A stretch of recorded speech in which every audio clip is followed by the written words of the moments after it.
پانچویں مغل شہنشاہ شاہجہاں کشمیر سے دکن تک اور شمال مغربی سرحدی صوبوں سے بنگال تک وسیع علاقوں کے حکمراں تھے۔ انہوں نے 1638 میں اقتدار کے 10 سال بعد اپنا دارالحکومت آگرے سے دلی منتقل کرنے کا فیصلہ کیا۔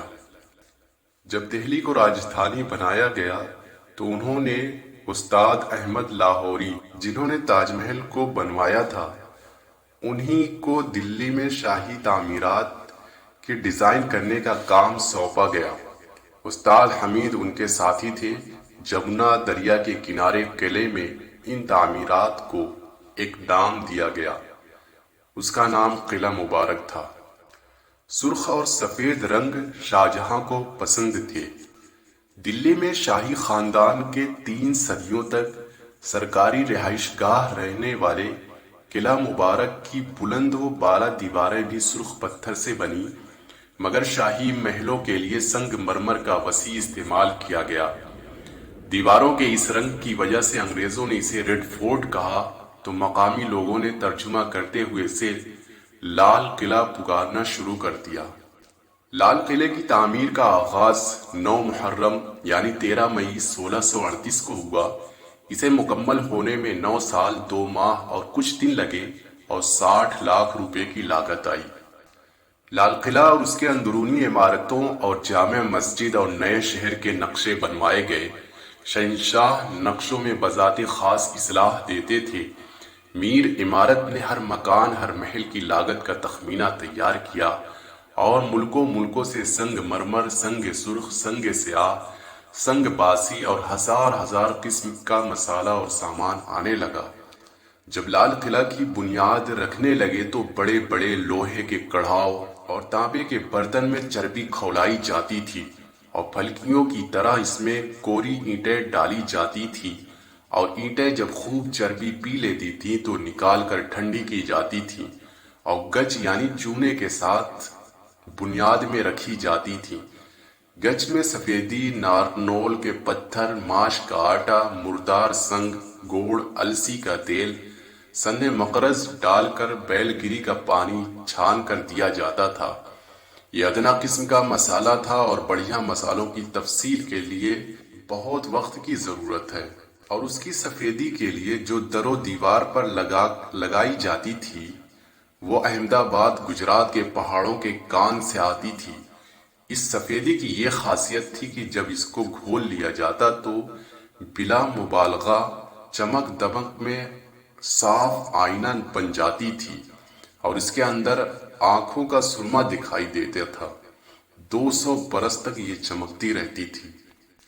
لال قلعہ اور اس کے اندرونی مکان قصر و ایوان بن رہے تھے تخت طاؤس کے لیے، جس پر بادشاہ لوگ بیٹھا کرتے تھے، جواہر تراشے جاتے تھے۔ جنگل میں منگل تھا، ہزاروں مزدور معمار کاریگر خیموں میں کام کر رہے تھے۔ دور دور کے پہاڑوں سے بیل گاڑیوں میں پتھر لدے چلے آتے تھے۔ ایک بیل گاڑی میں 100 50 بیل جوتے جاتے تھے۔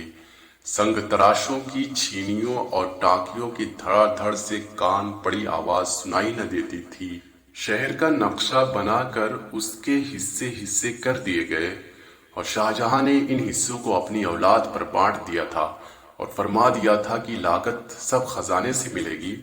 اپنے اپنے حصے میں عمدہ مکانات اور محل بنوا لو تاکہ نیا شہر اچھی عمارتوں سے آراستہ ہو کر آبادی کی صورت پکڑے۔ چنانچہ دکن کا حصہ اورنگزیب کے اہتمام سے زیبائش پانے لگا۔ کشمیری دروازے کے قطع کو دارا شکوہ نے فلک شکوہ قصر و ایوان سے سنوارا۔ دریائے جمنا کے نزدیک واقع لال قلعہ مغلیہ سلطنت کے سنہری دور کی یادگار ہے۔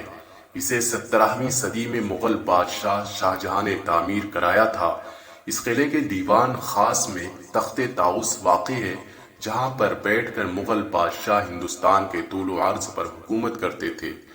یہ سلسلہ 1857 کی جنگ آزادی تک جاری رہا، جب غدر کے دوران میں انگریز فوج نے دہلی پر اپنے قبضے کے بعد اس وقت کے مغل بادشاہ بہادر شاہ ظفر کو قلعے سے نکل جانے کا حکم دیا اور انہیں شہر کے جنوب میں واقع قطب مینار کے احاطے میں منتقل کر دیا تھا۔ سن 1857 سے لے کر سن 1947 تک لال قلعہ برطانوی فوج کے قبضے میں رہا اور اس میں انہوں نے اکثر ہندوستانی قیدیوں کو قید رکھا۔ آزادی کے بعد لال قلعہ کے بیشتر حصے ہندوستانی فوج کے قبضے میں آ گئے اور یہاں سنگین نوعیت کے مجرموں کو رکھنے کی سیل بھی بنائی گئی۔ قلعے کے 2 دروازے ہیں، جن میں سے ایک دلی دروازہ جبکہ دوسرا لاہوری دروازہ کہلاتا ہے۔ جب یہ قلعہ تعمیر کیا گیا تھا اس وقت دریائے جمنا اس کے عقب کی دیواروں کو چھو کر گزرتا تھا، لیکن اب وہ کچھ فاصلے پر بہتا ہے۔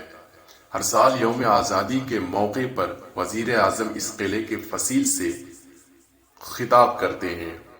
2007 میں لال قلعہ کو عالمی اثاثوں کے لیے اقوام متحدہ کی تنظیم برائے ثقافت یونیسکو کی فہرست میں شامل کر لیا گیا۔ ایسی اسلامک تاریخ اور اس سے جڑی معلومات پانے کے لیے ہمارے چینل کو سبسکرائب